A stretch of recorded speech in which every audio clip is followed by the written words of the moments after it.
The purpose of dragon boats across the channel was to raise £20,000 for the Guide Dogs for the Blind Association. And it was an event that involved people from all sorts of different backgrounds. There were visually impaired people, there were people who work in insurance, and there was a core team of experienced dragon boaters. People often won't let visually impaired people join local groups, so you find that you need to do way out, wacky things, just to get in and show other people that you're capable. I would say that I'm a competent member of this team. I paddle, I'm okay in the safety, and now all the other dragon boat people can see that visually impaired members are good in the team. The UAP Provincial, that's the insurance company that was sponsoring the event, sent round a circular at the beginning of the year saying, is anybody mad enough to join a team to cross the English Channel in a dragon boat? I knew nothing about it, and so of course I said yes. We're breaking new ground. We've got blind paddlers with us. The age range is between 19 and 65. We've got men, we've got women. It's a whole variety of people, all with one purpose in mind, and that's to get across that.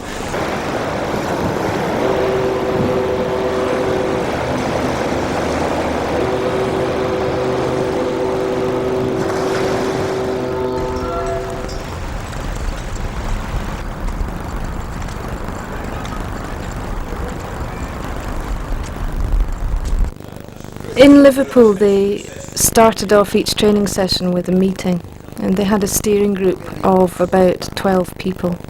It took an awful lot of organising. So they would plan the day, and Dave Bangs, the coach, would plan what they would do for the day. Well, Shane, you have to go, right? Now, you're just about, you're actually on film at the moment, Keith. Oh, right. So you've got to smile, because we're being videoed today. I gather that. Okay, so not only will you have photos taken of you today, but when you look at the camera, you're actually on film. Okay. You know, it's all happening. Yeah. Sure. Right, should we go down to the boat? Okay, yeah, sure. Okay. Here we go then. Now, we're just going outside.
After they'd done all their training at Liverpool, it was time to take the expedition boats down to Dover. Ready, 2, 1, lift. These boats were so heavy, about a quarter of a tonne each. Much heavier than the boats they'd been using for practice in the training sessions. Lift. So get forward.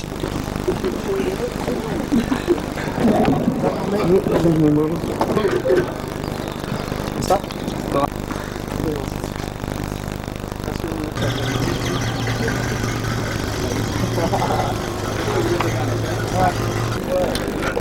was when they saw those boats all specially prepared and loaded and off on their way. The spirits were high. People were beginning to anticipate the real spirit of the adventure.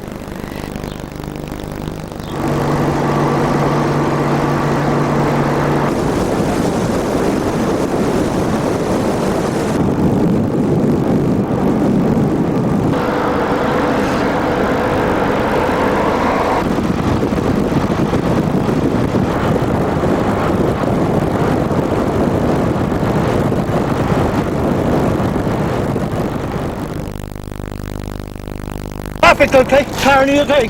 Stay there a minute, Cop, come on. Is anybody else in?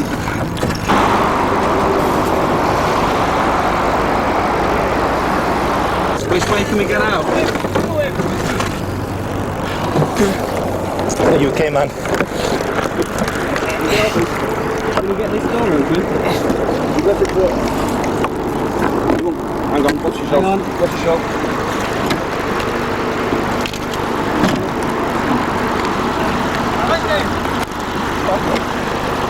Anybody else in there?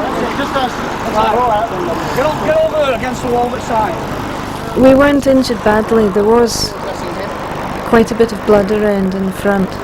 The driver, Stassi, had cut his arms to shreds with the glass, and his corporal, who'd been in the front seat next to him, hit his head on the sunroof and was covered in blood. It looked awful. At first I was worried because I think we were all really focused on the idea of getting the boats to Dover. We had to get the boats to Dover and meet the Dragon Boat team ready for training. This was our main purpose. And when I got out the car and looked at the boats, I thought, well, we'd better be quick and get this trailer up again and get on the move. But of course it was impossible. The car was a write-off, the trailer was a write-off, all twisted up and mangled.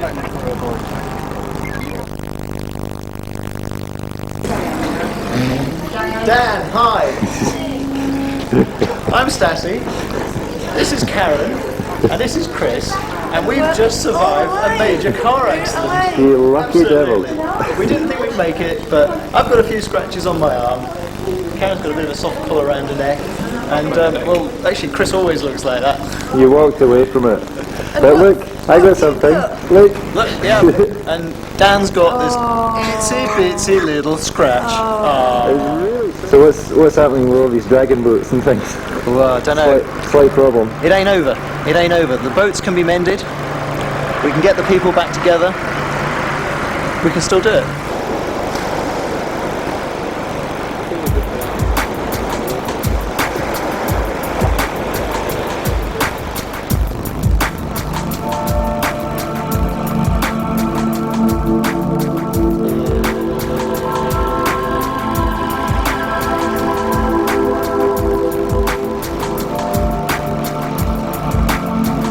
The first training at Dover was very exciting because people could actually see the harbour mouth and they could see the channel.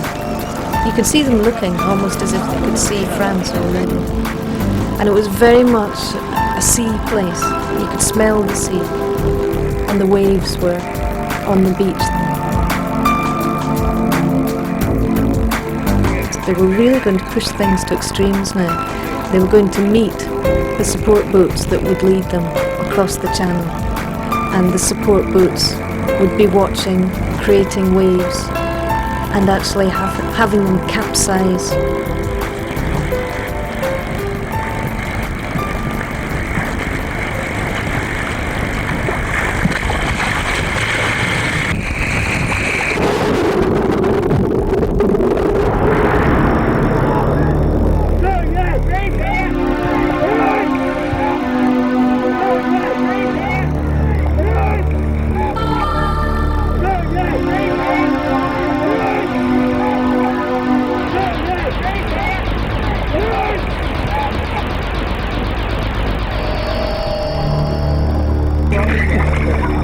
That was scary. Yeah.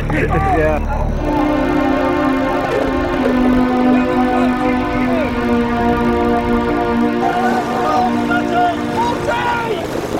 Right off the boat, even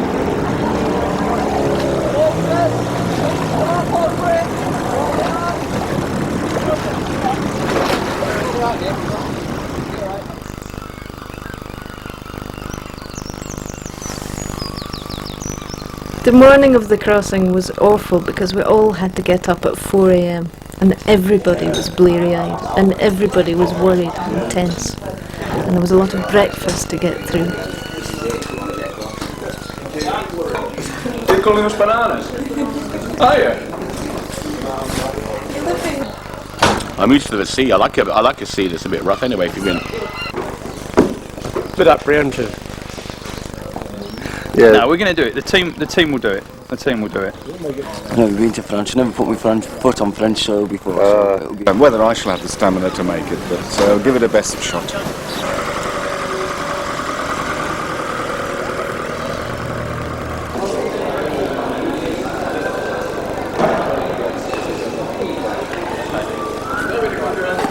This is in fact what we will be paddling in.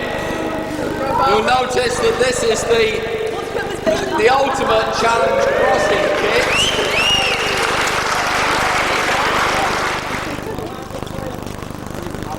And then of course there was the lifting of the boats, and they all knew what that was like. Each boat had to be lifted to the shore, which is a very hard thing to do when you've got a big strenuous crossing ahead of you.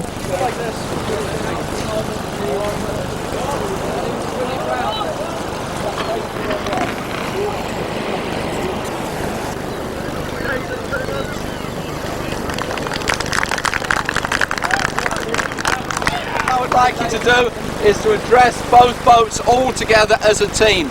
I want you to try and put a little bit of you into the boats so that you, hopefully, or all of us, will get something back from the boats as we go across. Come on. Go! Yeah.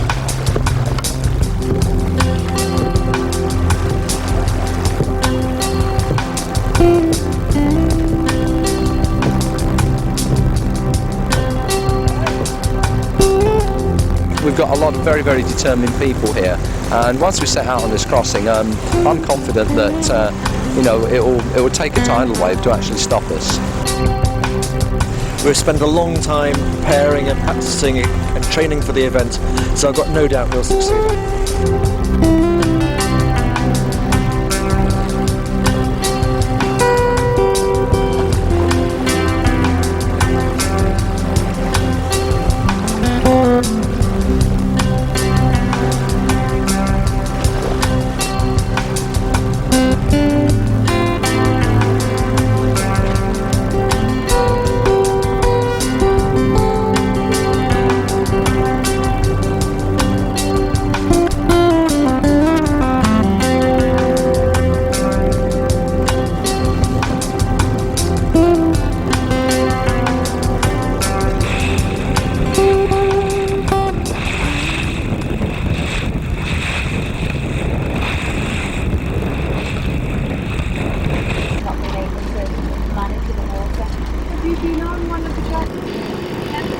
Only about 4 miles out, they could only have been going for an hour. They had what looked like such a setback that I thought it would be the end of the whole event. They had a capsize. We've had a disaster. One of the boats has capsized, throwing all the paddlers, all 16 paddlers and the helmsman and the drummer into the water. They're having to bail the boat now. It's full of water. It's a real problem because these paddlers are getting cold. The first thing that struck us on the safety boats was that was why they practiced capsizing. We got a little bit complacent, allowed a bit of water to come in, thought it was running a bit nicely, and we allowed a bit too much water to come in, and when a wave came and hit us, it pushed the water over the boat and just rolled us over. The channel is like a motorway. It is the busiest shipping lane in the world. And before very long, there were these huge tankers on the horizon. And the dragon boats had to approach them. I mean, they were crossing their path directly at 90 degrees. And there were points where they had to wait for these great walls of steel to pass on the horizon.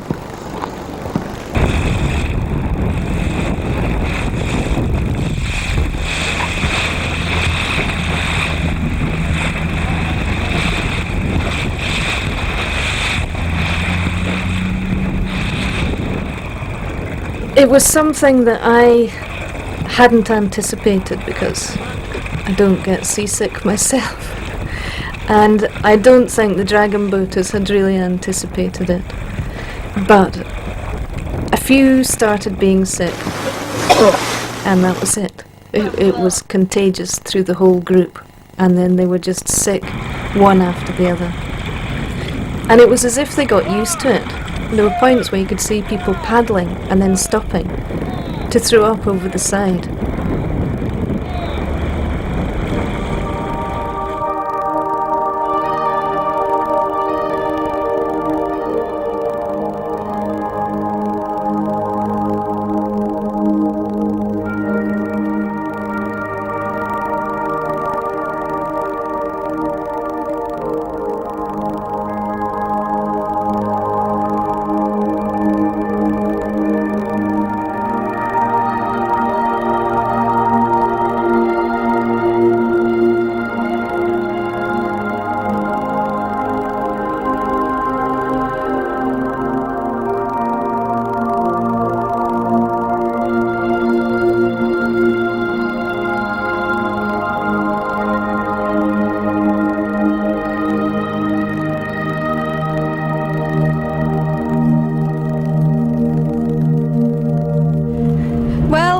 They've come over 3/4 of the way now. They're tired, a lot of them have been seasick. We've had one capsize on the way across, but they can only have about 4 miles to go now. They've been paddling for nearly 6 hours. They started early this morning, and it seems very, very tiring for them now. But that image of France on the horizon and the way it's become so distinct now, it's really spurring them on to get there.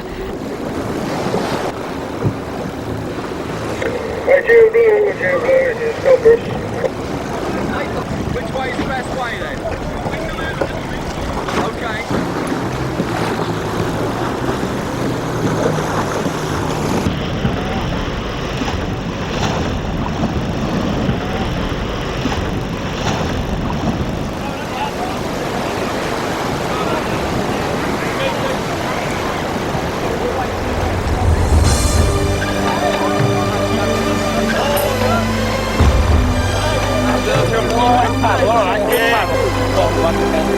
Really got to see the team do it when the team did it. Some huge swell out there. Bloody marvellous! Yeah. Wow! I feel good! Raving, where are you?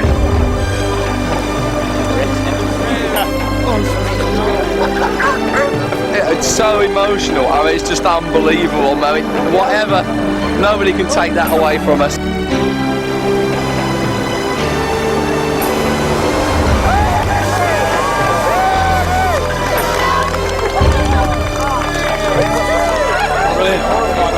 I'm completely and utterly knackered, Yeah, but it was worth it. You've been waiting for that.